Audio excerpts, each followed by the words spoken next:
Okay, now I am going to read to you one of my favorite poems. It's called Ode on the Death of a Favorite Cat Drowned in a Tub of Goldfishes. And you know it's British because favorite has a U in it. All right, this is a picture of my cat, of course, in the graveyard where all the poems were filmed this week.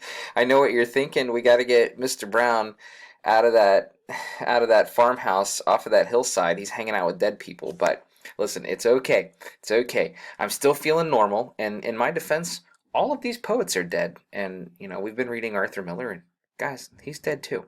So here we go. No more about death of people or poets or Emily Dickinson. We're going to talk about the death of a cat by Thomas Gray. 'Twas on a lofty vase's side, where China's gayest art had died, the azure flowers that blow, demurest of the tabby kind, the pensive Selima reclined, gazed on the lake below. Her conscious tale her joys declared, the fair round face, the snowy beard, the velvet of her paws, her coat that with the tortoise vies, her ears of jet and emerald eyes, she saw and purred applause. Still had she gazed, but midst the tide two angel forms were seen to glide, the Gemini of the stream, their scaly armor, Tyrian hue, their richest purple to the view betrayed a golden gleam. The hapless nymph with wonder saw a whisker first and then a claw. With many an ardent wish she stretched in vain to reach the prize. What female heart can gold despise? What cat's averse to fish?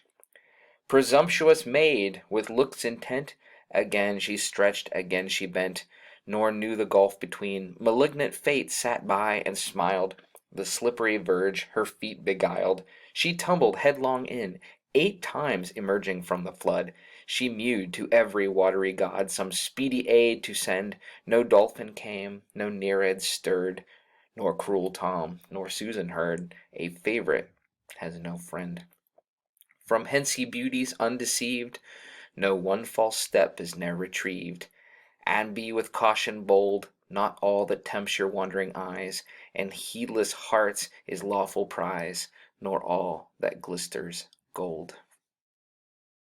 Hi guys, Mr. Brown here. I would like to share with you my interpretation on Ode on the Death of a Favorite Cat Drowned in a Tub of Goldfishes by Thomas Gray. Of course, there are always many interpretations to a poem, but I would like to maybe share with you some of the vocabulary in it, maybe some of the things that I look for, some of the things that really make this poem one of my favorite things. Okay. Here we go. 'Twas on a lofty vase's side, where China's gayest art had died. Notice dyed is spelled like dyeing your hair. This is because we're talking about a Chinese vase. So it's like simple, normal things in this poem, like everyday objects in a garden. But he turns them into some kind of mythical place. Okay, it's part of the humor of the poem. Actually, it's kind of funny and sad at the same time. All right, the azure flowers that blow. So we're just talking about some blue flowers. I have yellow flowers all around me, daffodils and whatnot, but everywhere. But he's at a place with blue flowers. Okay, the demurest of the tabby kind. So we're talking about a tabby cat here. The pensive Selima reclined. Okay, what do you think Selima is?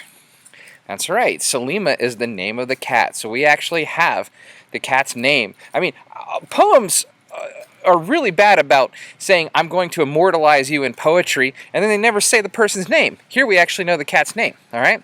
Gazed on the lake below. Well, again, it's not a lake. It's actually just a goldfish pond in a garden. So we're just in some guy's backyard. We're in Thomas's backyard. Right? Her conscious tale, her joy declared, the fair round face, the snowy beard, the velvet of her paws, her coat, that with tortoise vies, her ears of jet and emerald eyes. So we're just describing the cat, she's black and white, she has green eyes, okay? She saw and purred applause. So she's just happy in this garden, but then she looks down into the goldfish pond, and that's where things get crazy. Still had she gazed, but midst the tide, two angel forms were seen to glide, the Genii of the stream. And Genii is just another way to say Gemini. So think about like the horoscope, right? The twins, you know, in the constellations, Roman gods, you know, and talking about astrology. So we're just talking, everything's very godlike, but this is just normal stuff. Who are the Gemini of the stream? What do you think they are? Looking down into the goldfish pond, their scaly armor's Tyrian hue, their richest purple to the view. So, okay, in ancient times, they said that the ocean was purple. Not green, not blue. Sometimes they said purple. I don't know why, but he's saying it now because he's trying to be very classical with this. And we're looking down and something has scaly armor and betrayed a golden gleam. So what does the cat see? Right. We make it like it's this mythical thing, but really we're just looking down into a goldfish pond, all right? The hapless nymph. So that's another mythology thing. We're calling the cat a girl, but not just a girl, a nymph, a mythological creature. A whisker first, and then a claw. With many an ardent wish, she stretched in vain to reach the prize. What female heart can gold despise? So here we get a little sexist because he's saying that because the cat's a girl, she has to love gold, you know. Girls love that jewelry, he's saying, okay?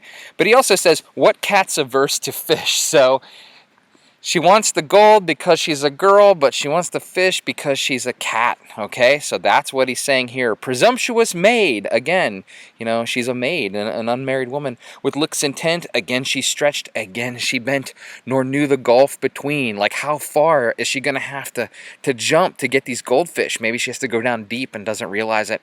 Malignant fate sat by and smiled. So fate personified, looking at the cat like, malignant, right? Like, you remember our word... it's not maleficent. What was it? Malevolent, right? Those are all related, talking about, you know, cruel. Okay? The slippery verge, her feet beguiled. She tumbled headlong in, 8 times emerging from the flood. It's not a flood. It's a goldfish pond, but she's in there, okay? And she mewed to every watery god. What a cat does in poetry is mew, okay? When a cat says meow, like dogs bark, and cats mew. That's why Shakespeare says, and cat shall mew, and dog shall have his day. Well, this cat is mewing like praying to the watery gods, like Neptune, Poseidon, like Aquaman. Somebody please help me, you know, and no one comes, some speedy aid to send. No dolphin came, no Nereid stirred, a Nereid, you know, being a water nymph. Nobody saved her, you know, no mermaids, nothing. Nor cruel Tom, nor Susan heard, a favorite has no friend.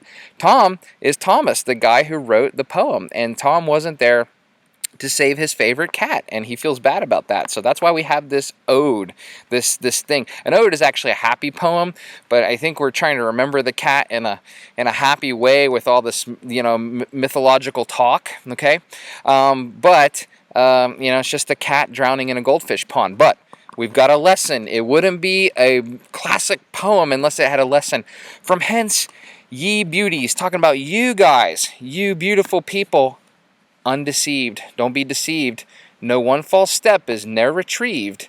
Not all that tempts your wandering eyes and heedless hearts is lawful prize, nor all that glisters gold. Doesn't that sound familiar? All that glitters is gold. Only shooting stars break the mold. Yeah, you're thinking of like Smash Mouth All-Star. Why are you thinking about it? Because I'm singing it. But the message is very different. All that glitters is not gold, this poet said. So what's the lesson here? Is like, we use this big mythological story, but it's really an everyday story of a cat drowning in the garden, to say that just as this cat wanted gold and thought that that was something good to have, you know, we look at things in life and go, whatever that is, I really want it, but we could die, we could drown, right? So that's a big lesson. Thank you, Thomas.